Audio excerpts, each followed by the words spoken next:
Selam canım. Seninle biraz sohbet etmek istiyorum. Daha doğrusu ben konuşayım, sen dinle. Belki daha sonra da sen konuşursun, ben dinlerim. Bir soru soracağım sana. Kaç arkadaşın var?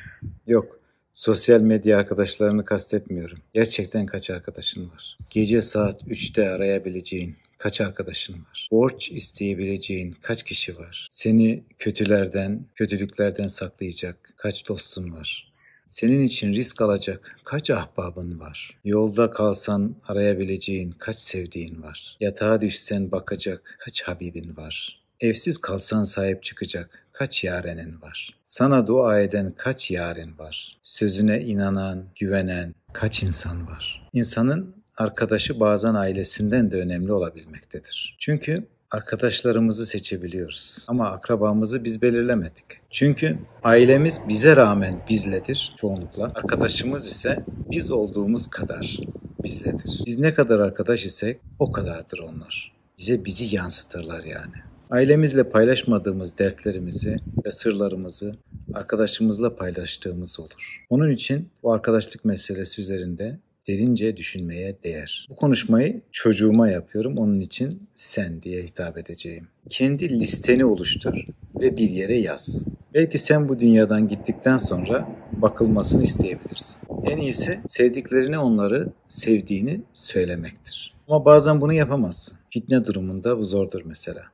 Zamanla listende değişiklikler de olacaktır. Kişilerin dereceleri değişecek, bazıları çıkacak, bazıları inecek, bazı yeni arkadaşlar eklenecek. Esnek ol. Hattı zatında sonsuz sayıda arkadaşın da olamaz. Sosyal medya arkadaşlarını yine hariç tutuyor. Onlara irtibatta olunan kişiler demek daha uygun zaten. Sorularıma cevap verip bir liste yaptıysan, listendeki kişilerin en çok 2 elin parmakları kadar olmasını bekliyorum. Eğer daha fazlaysa seni tebrik ederim. Yine de erken sevinme. Sınamadan bilemezsin. Dinci münafıklar ve faşist ergenekoncuların millete yaptıkları kumpasla hapse girdiğimde en sevdiğim iş arkadaşım ve dostum irtibatını kesmişti mesela. Bir dostum ise bazen gece yarısı arayıp konuşmak istediğini söylerdi. Dostluklar olaylarla test edilir. İnsan çaya benzer. Sıcak suyun içinde demlenene kadar gerçek rengini bilemezsin. Diğer taraftan bir kişinin stabil ilişki sürdürebileceği azami insan sayısının 150 olduğu belirtilmektedir. 150 civarında. Dolayısıyla irtibatta olduğun kişi sayısı arttıkça ister istemez tercihler yapmak zorunda kalacaksın. Arkadaş sayın 300 olmuşsa mesela hepsiyle sürekli ilişki içinde olman mümkün olmayacak doğal olarak. Hepsini araman, hatırlarını sorman, doğum günlerini, bayramlarını tebrik etmen, buna imkan yoktur. Bunun farkında olarak yaşarsan daha az ızdırap çekersin. Kaldı ki arkadaş listeni bilinçli olarak da güncellemende fayda var. Tıpkı beğenmediğin bir yemeği yememek veya hoşlanmadığın bir kitabı okumamak gibi. İhtiyacın olduğunda sana faydası olmayan, hatta zararı olan arkadaşlarını sırtında taşımayı bırak. Yükünden kurtulman gereken sahte arkadaşların olabilir. Onların enerjini tüketmelerine izin verme. Zamanını değecek insanlara harca.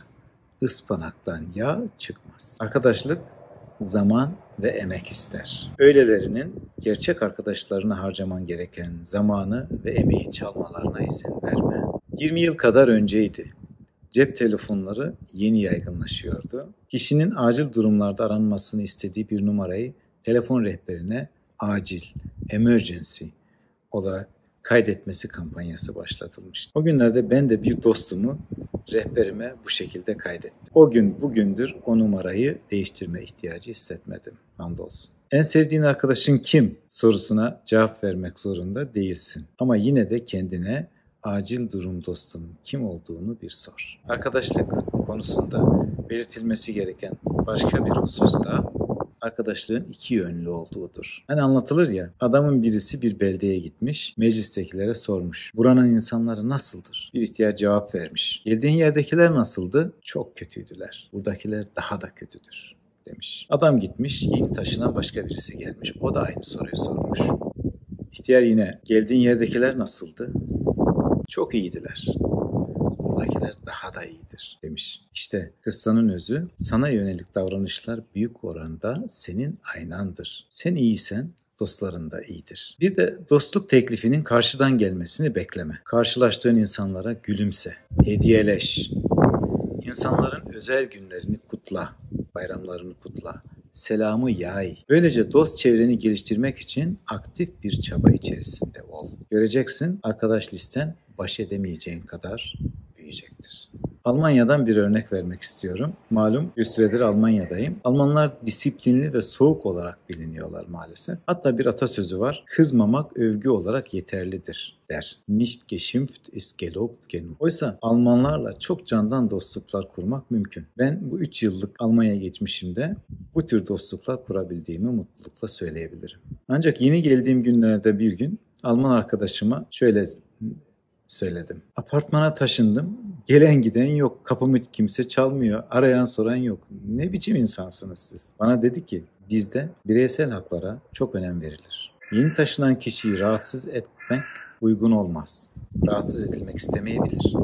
Ayrıca yabancı uyruklu birisine kapısını çalıp kim olduğunu sormak, nereden geldiğini sormak ırkçı ve ayrımcı bir yaklaşım olarak algılanabilir. Sonradan öğrendim ki burada şöyle bir adet de varmış. Bir mahalleye yeni taşınan kişi taşındığını duyurur ve komşularını davet ederse onların gelmeleri, icabet etmeleri, buna ayin vayın diyorlar ve tuz ve ekmek adet üzere getirmeleri ya da bir hediye getirmeleri adetlenmiş.